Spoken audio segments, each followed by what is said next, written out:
Fantastic. That is fun. And this is what driving's all about. It puts a smile on my face. I feel like I'm driving. I feel conscious in this car. Makes you feel alive. My name is Jimmy, and this is Joey. And welcome to Reality on the Road. Today, we're going to be doing our first review, driving a car I've been very excited to drive for quite a long time, the Mazda CX-50. And huge shout out to Louis, who lent us the car today from Mazda of Claremont. Yeah, so we're Mazda of Claremont, located in beautiful Claremont, California, and just appreciate Joey and Jimmy for having me along on this ride with Sociology of Cars. So Joey, I know that last time we met, I was really nervous because every time when I drive with a pro driver, like I said, I always get nervous. When I get nervous, understeer happens. But hopefully in the CX-50, because it's all-wheel drive, give me a little bit of a leeway. What's fascinating about this car and our focus of the review today is on the driving experience and the human-centric nature of this car.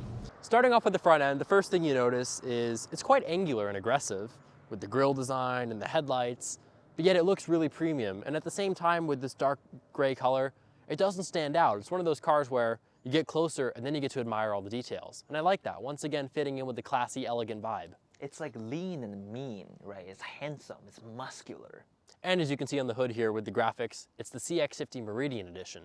So you can let your friends know, I have the coolest CX-50 out there. What excites me about this car in particular, compared to many SUVs on the road, whether they're regular cars or luxury cars, and where this really fits into its own market, is the fact that it has a premium feel to it, and yet at the same time it's very simple. And in a world where everything's getting techy and fancy, this has a lot of cool features which we can dive into, but what makes it nice is it feels comfortable, and it feels like a place you want to spend time in. It doesn't overwhelm you, it doesn't underwhelm you by any means, and it's a car that just, you want to hang around. You sit in it and it's just, I don't know how to describe it. It's just like, it's honestly the most comfortable seat I've ever been in quite a long time. It doesn't hug you tight, it doesn't squeeze you. It feels like if you're sitting in a very comfortable chair at your house. And I think that's quite surprising in a modern car, because today we see all these crazy designs, and yet once again it's this thing of less is more. And the same goes for the steering wheel. This is one of the only modern cars I've seen that has a super thin steering wheel. And I know what you're thinking. Why does a thin steering wheel matter? Well, it's all about the road feel and the feeling your fingers have and the comfort. By the steering wheel being so thin, you can lightly hold the wheel, you're not gripping it for death, and it just feels easy to operate. I think what's so interesting, you commented on the seat. The seat is what I would call like a medium firm. It's not like a firm, right? But it's not like soft. It's definitely not a soft seat, and yet it's so comfortable. You don't want a soft seat when you're cruising for too long, because then you don't have the pressure point. Exactly. Right? This is really like a blend of like a daily comfort with something more supportive. I think that initially when people get in, they might say, oh, this is not as soft as like a Lincoln Town car, but you don't want that. You'll actually get used to these. And the steering wheel is interesting, you say like the thinness of it, right? Because the thinness of it kind of reminds you of a classic car. I bet a lot of the drivers who buy these cars also have a second car, or maybe they have an affinity for cars. This steering wheel is going to feel very familiar. And Joey, how's the lumbar support on the driver's seat? It's actually pretty good. You know, one thing I like about this, it has power lumbar that's adjustable, and it's positioned perfectly. Sometimes in the factory they're too low or too high and there's no adjustment. This one doesn't have a height adjustment, but yet the positioning of it's perfect, so just the right amount. Right now we're sitting on a busy city street, and you know, we're just going 3 miles an hour on the brake, off the brake, on the gas, off the gas. And yet every control feels very simple, and it's not super sharp. And I know what you're thinking. Well, I want super sharp controls. It gives me a better driving experience. But there's a point where controls become sensitive, and it's a bit annoying. And the important part of this car is that it's versatile. If it was only great in the canyons, if it was only great on track, if it was only great off-roading, it would be a bit pointless. It'd be a one-trick pony. And the whole function of a Mazda CX-50 is it's a car that can do a bit of everything, you know? At the end of the day, this is a 5-seater SUV that you could take off-roading, you could take on a canyon road, you could maybe even take it to the track if you wanted. But the real function is, of course, cruising on the highway, cruising in town. And here I am sitting in traffic, everything's comfortable. You know what's so interesting? This car makes me feel like it's that first cup of morning coffee. Yes. I'm not too caffeinated, but just a little bit. And I'm just relaxed enough. I'm like very, just like a soft gaze, kind of perceiving kind of state. And it's funny you mention that, because when I think about the interior design, the first thing you notice is it's a mix of new and old, you know? A lot of cars today either have tons of buttons or tons of screens. This has neither. It has your functional buttons, air conditioning, radio, and whatnot.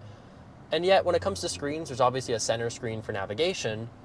But then when it comes to your gauge cluster, you still have regular gauges, but yet there's a digital gauge in the middle. The resolution is so good on, I thought it was an analog gauge at first. And so it's that nice combination of the two. And the same goes for all the interior materials, there's no crazy jagged lines. Everything is smooth, simple, and elegant.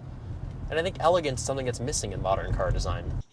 And when you look at the side profile, it looks like a lifted wagon almost. Isn't that what a lot of car enthusiasts want nowadays?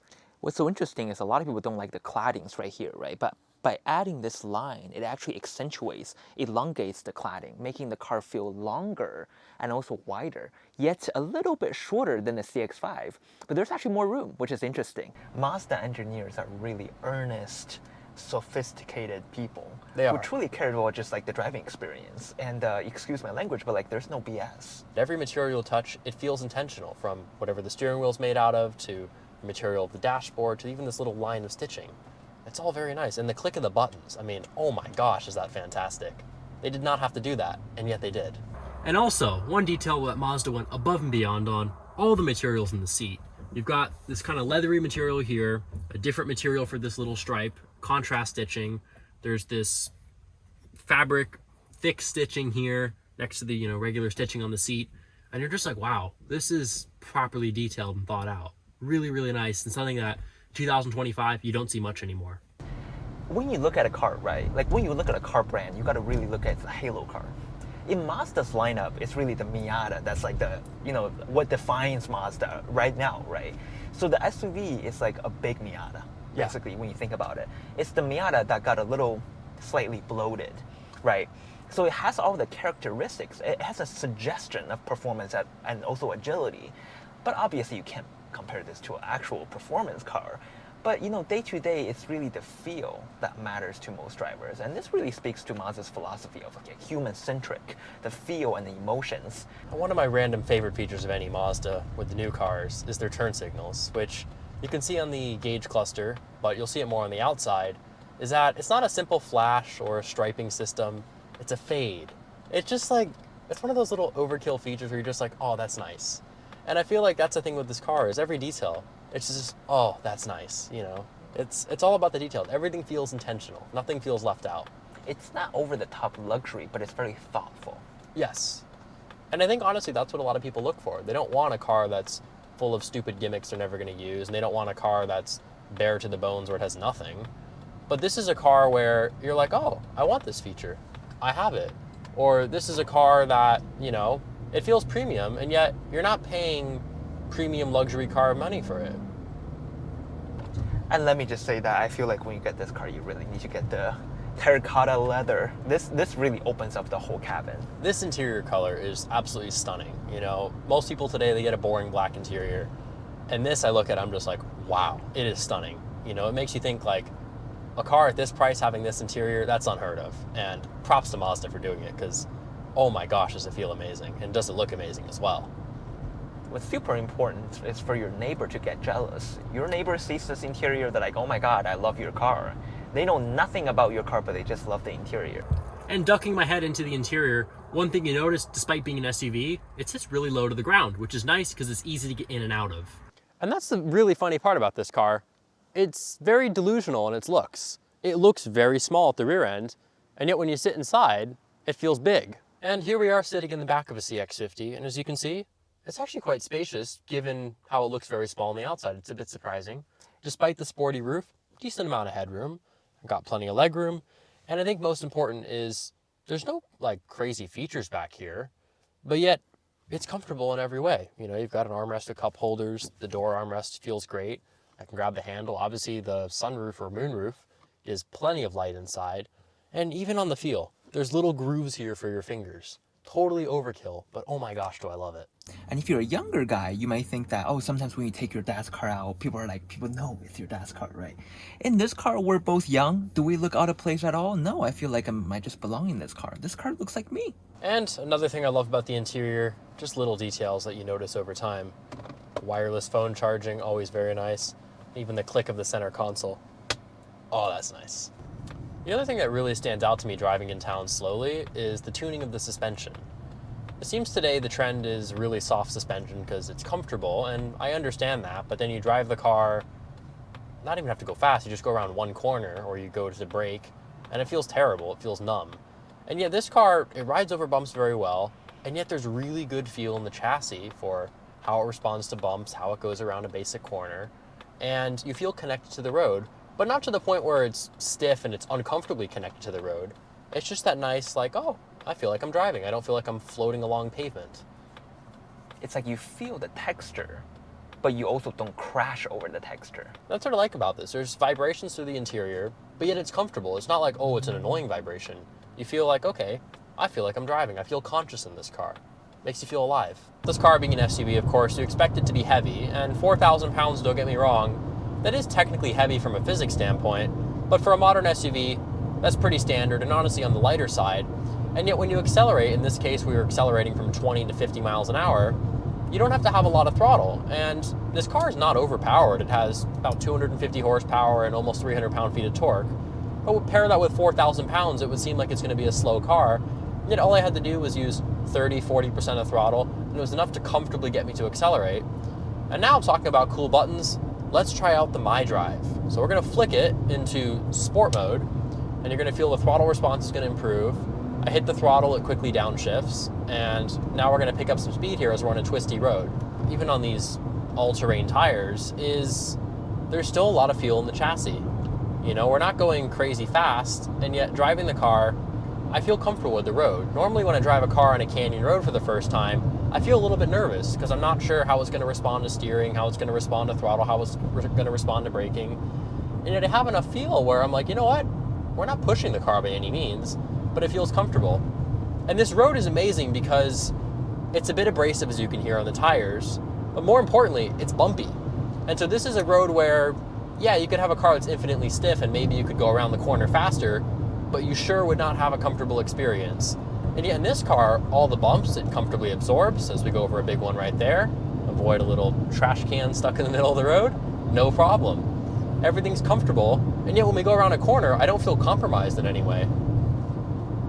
So now we're going to get to experience how the brakes feel, applying a bit of moderate brake pressure to make our turn here. And oh wow, do they feel good. Barely had to use any brake pedal, the car quickly slows down, and the pedal response is fantastic. I mean, I've never felt a modern car, especially a car that's designed for daily driving, that had a brake pedal that was that good. That's phenomenal. So when the engineers are tuning this car, right, they do encourage you to dig in a little bit deeper for the brakes.